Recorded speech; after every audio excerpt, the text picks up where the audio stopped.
새로운 학기가 시작된 늘봄 시니어 커뮤니티 센터는 어느 때보다 활기찬 기운으로 가득했다.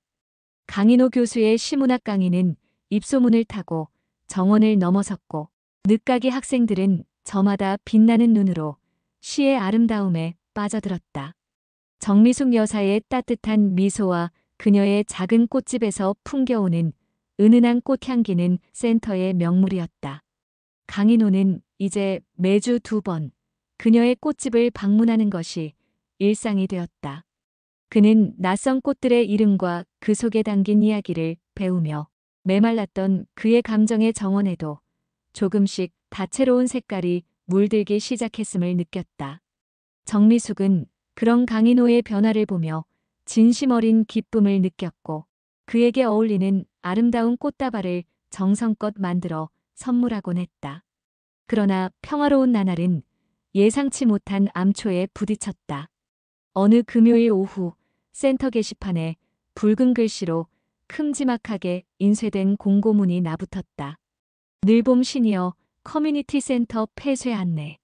갑작스러운 소식에 센터 전체는 돌덩이가 떨어진 듯 순식간에 정적에 휩싸였다. 시의 재정난 심화로 인해 운영 효율성이 떨어진다는 이유였다. 늘봄 센터는 단순한 건물이 아니었다.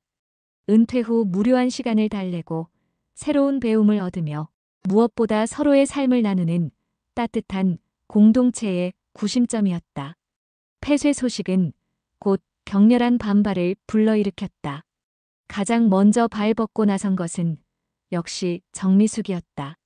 그녀는 떨리는 목소리로 학생들을 모았다. 우리가 이곳을 잃을 수는 없어요. 이곳은 우리에게 단순한 건물이 아니라 젊음을 바쳐 일하고 이제야 겨우 삶의 여유를 찾은 우리들의 소중한 공간이에요. 함께 힘을 모아 이 위기를 막아내야 합니다. 그녀의 눈에는 강한 의지가 타올랐고 그 모습에 학생들은 하나둘씩 고개를 끄덕였다. 강인호 교수 역시 깊은 슬픔과 분노를 느꼈다. 그는 늘봄 센터에서 정미숙을 만났고 잊었던 삶의 활력을 되찾았으며 무엇보다 학생들의 순수한 열정에 감동받아왔다.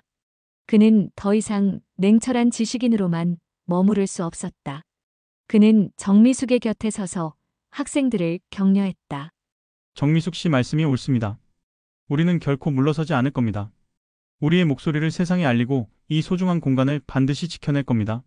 그의 굳건한 외침은 학생들에게 큰 울림을 주었다. 그날 이후 늘봄 센터는 폐쇄 반대 투쟁 본부로 변모했다.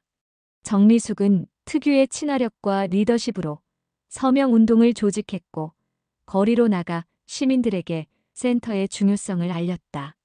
70대 후반의 김영달 씨는 투쟁위원장을 맡아 구청 앞에서 1인 시위를 불사했고 화려한 옷차림의 박선자 여사는 눈물의 호소문을 낭독하며 시민들의 심금을 울렸다. 최만식 씨는 재치 있는 문구의 피켓을 제작하며 투쟁 분위기를 고조시켰다.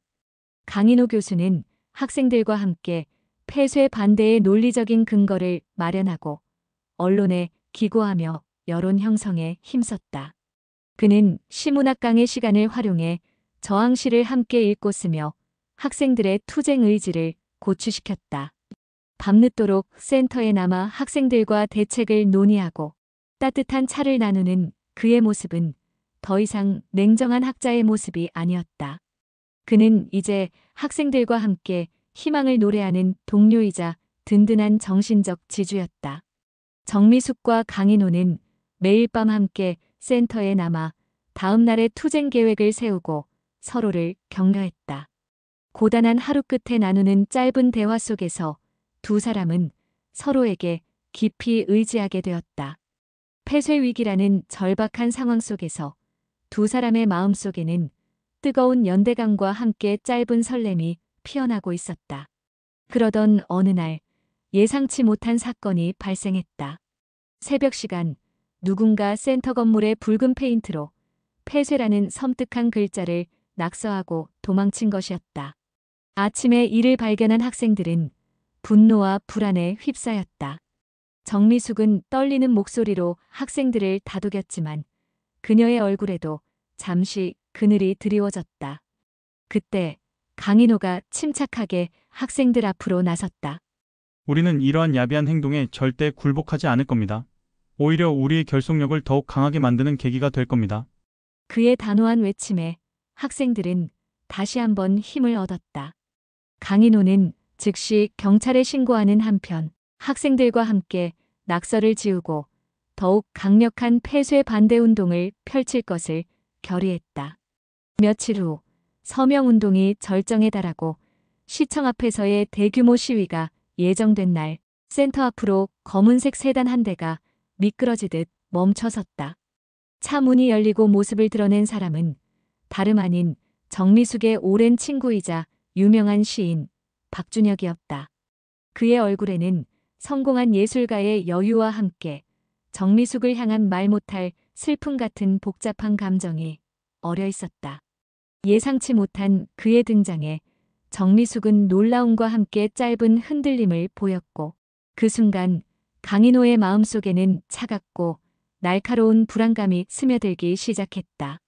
벼랑 끝에 선 늘봄센터의 운명과 함께 강인호와 정미숙의 관계 또한 새로운 국면을 맞이하려 하고 있었다. 2장 옛사랑의 그림자.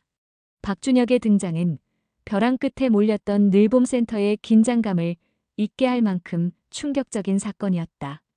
박준혁은 정미숙을 향해 따스한 미소를 지으며 다가왔다. 미숙아, 정말 오랜만이다. 이렇게 불쑥 찾아와서 놀랐지? 정미숙의 얼굴에는 놀라움과 반가움, 그리고 당혹감이 뒤섞인 복잡한 표정이 스쳐 지나갔다. 그녀는 얼떨떨한 표정으로 강인호를 소개했다. 아, 이분은 강인호 교수님이세요. 저희 시문학반 선생님이세요.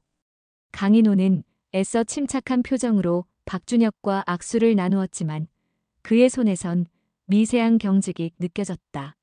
세 사람은 근처 카페로 자리를 옮겼다. 박준혁은 능숙하게 대화를 이끌었다. 그는 해외에서 명성을 얻은 시인답게 여유롭고 세련된 분위기를 풍겼다. 강인호가 학구적인 질문을 던지면 박준혁은 감각적이고 철학적인 답변을 내놓았다. 두 사람의 대화는 평행선을 달리는 듯 어색한 긴장감으로 가득했다. 강 교수님도 시를 가르치신다니 놀랍네요. 저와 미숙이가 처음 만난 곳도 문학 동아리였어요. 그때 제가 쓴 시를 미숙이가 그렇게 좋아했었죠. 박준혁의 무심한 한마디 한마디는 강인호의 가슴에 비수처럼 박혔다. 그의 말은 곧 나는 정미숙과 함께 보낸 아름다운 과거가 있다는 무언의 선전포고처럼 들렸다. 정미숙은 그런 강인호의 눈치를 살피며 불편한 기색을 감추지 못했지만 박준혁의 과거 회상에 억지 웃음을 지어야 했다. 강인호는 두 사람의 대화 속에서 이방인처럼 느껴졌다. 그들의 추억 속에 그는 존재하지 않았다. 그는 텅 빈 커피잔을 만지작거리며 씁쓸한 감정을 억눌렀다. 넥타이를 매만지고 헛기침을 하며 목을 가다듬는 것은 그의 불안한 마음을 감추기 위한 습관적인 행동이었다. 그날의 만남은 그렇게 어색한 분위기 속에서 마무리되었다. 정미숙은 왠지 모를 죄책감에 휩싸였고 강인호는 깊은 불안감에 시달렸다. 두 사람은 아무 말 없이 각자의 집으로 돌아갔다. 강인호는 잠 못 이루는 밤을 보냈다. 그의 머릿속에는 온통 정미숙과 박준혁의 웃는 얼굴, 그리고 자신만 모르는 그들의 과거 이야기가 가득했다. 다음 날 오후, 박준혁은 정미숙에게 전화를 걸어 단둘이 만나자고 제안했다. 정미숙은 망설였지만 오래된 친구와의 만남이라는 명분 아래 그의 제안을 받아들였다. 두 사람은 오래된 돌담길이 아름다운 공원을 함께 걸었다. 미숙아, 예전이나 지금이나 그대로구나. 너의 밝은 미소는 변하지 않았어. 박준혁은 감회에 젖은 목소리로 말했다. 준혁 씨도 마찬가지예요. 여전히 멋진 시인이시네요. 라고 답했지만 그녀의 마음은 편치 않았다. 강인호 교수의 불안한 눈빛이 자꾸만 떠올랐기 때문이다. 돌담길 끝 벤치에 나란히 앉은 박준혁이 그녀의 손을 조심스럽게 잡았다. 미수가 사실은 네가 아직 내 마음속에 남아있어. 오랜 세월이 흘렀지만 너와 함께했던 그때가 내게는 가장 아름다운 시절이었어. 내가 시인이 될 수 있었던 건 모두 내가 내 시를 좋아해줬기 때문이야. 한국에 돌아온 이유도 사실은 너 때문이야. 나 너와 다시 시작하고 싶어. 그의 진심 어린 고백에 정미숙의 마음은 소용돌이쳤다. 잊고 지냈던 풋풋한 시절의 감정이 다시금 떠올랐다. 흔들리는 마음을 다잡으려 노력했지만 쉬운 일이 아니었다. 그날 밤 그녀는 잠 못 이루고 창밖을 바라보았다. 밤하늘에 뜬 초승달은 그녀의 복잡한 신경을 그대로 비추고 있는 듯했다. 한편 강인호는 서재에 불을 켜놓은 채 밤늦도록 홀로 앉아 있었다. 그의 책상 위에는 정미숙이 선물한 작은 난초 화분이 놓여 있었다. 그는 난초의 잎을 조용히 만지작거렸다. 난초는 그 흔들림 속에서도 꿋꿋하게 자리를 지키고 있었다. 강인호는 난초를 보며 자신의 마음도 이 난초처럼 굳건히 지켜야 한다고 생각했다. 하지만 그의 불안한 마음은 쉽게 가라앉지 않았다.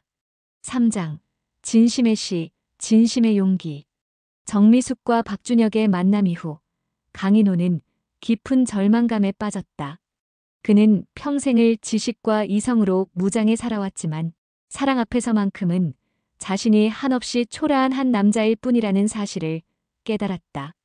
박준혁이라는 이름난 시인의 그림자 앞에서 그는 스스로가 아무것도 아닌 존재처럼 느껴졌다. 하지만 이대로 포기할 수는 없었다. 그는 책상 위 정미숙이 선물해준 난초 화분을 조용히 응시했다. 화려하지는 않지만 우아하고 견고하게 뿌리를 내린 난초는 그에게 무언의 용기를 건네는 듯했다. 강인호는 책상에 앉아 펜을 들었다.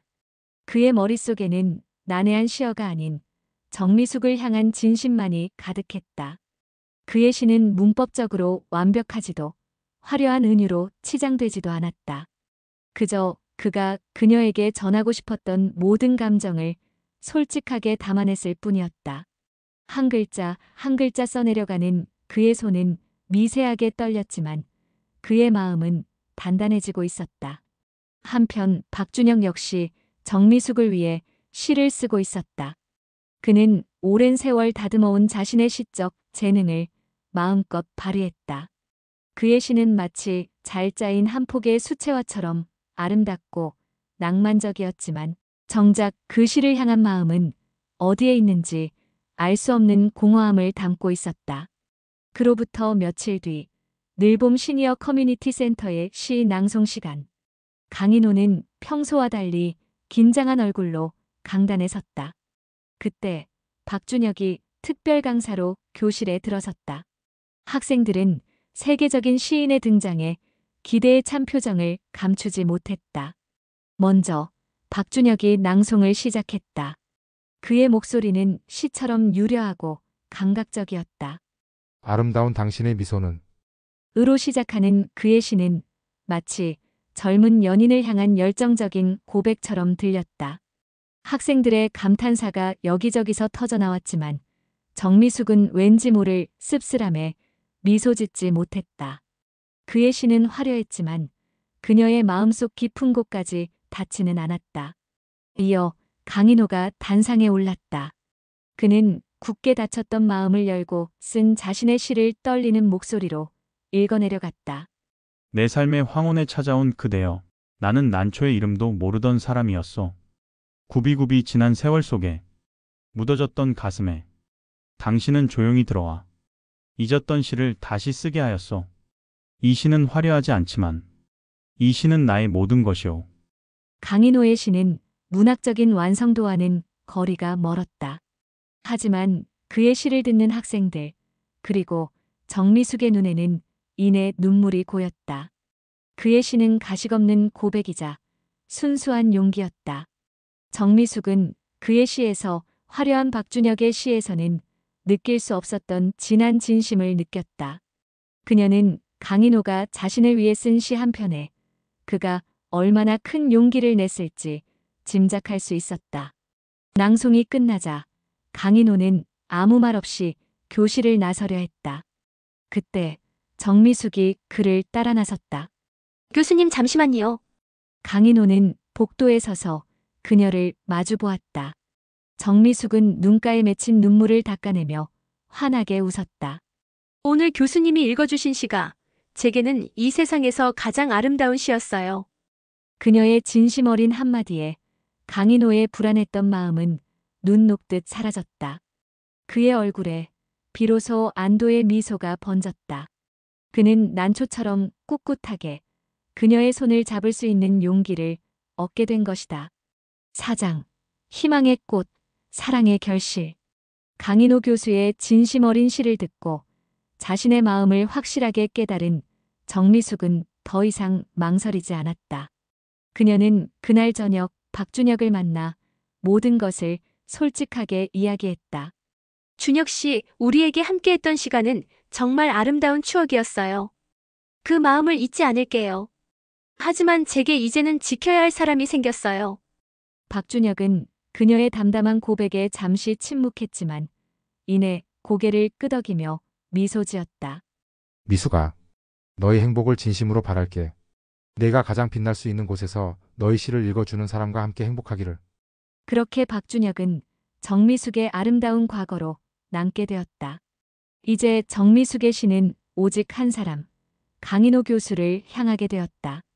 바로 다음 날 두 사람에게 기쁜 소식이 전해졌다. 강인호 교수와 정미숙 여사, 그리고 학생들의 끈질긴 노력과 수많은 시민들의 서명 덕분에 늘봄 시니어 커뮤니티 센터의 폐교 결정이 철회된 것이다. 시는 센터의 중요성을 인정하고 운영 지원을 약속했다. 센터는 다시 활기를 되찾았고 학생들은 서로를 부둥켜 안고 감동의 눈물을 흘렸다. 강인호와 정미숙은 그들의 사랑이 시작되고 함께 위기를 극복한 이 소중한 공간에서 평생을 함께하기로 결정했다. 그들은 화려한 예식장 대신 늘봄 시니어 커뮤니티 센터의 교실을 결혼식장으로 꾸미기로 했다. 결혼식 준비는 두 사람의 새로운 시작을 진심으로 응원하는 시문학반 학생들이 도맡았다. 결혼식 날, 교실은 정미숙의 미소꽃방에서 가져온 싱싱한 꽃들로 가득 채워져 향긋한 꽃향기가 감돌았다. 강단은 꽃장식으로 아름답게 꾸며졌고 책상과 의자들은 하객석으로 변했다. 강인호는 단정한 양복 차림으로, 정미숙은 우아한 한복을 입고 서로를 마주 보았다. 그들의 얼굴에는 젊은 연인들처럼 풋풋하고 설레는 미소 대신 긴 세월의 풍파를 견뎌낸 이들만이 가질 수 있는 깊은 신뢰와 안정감이 가득했다.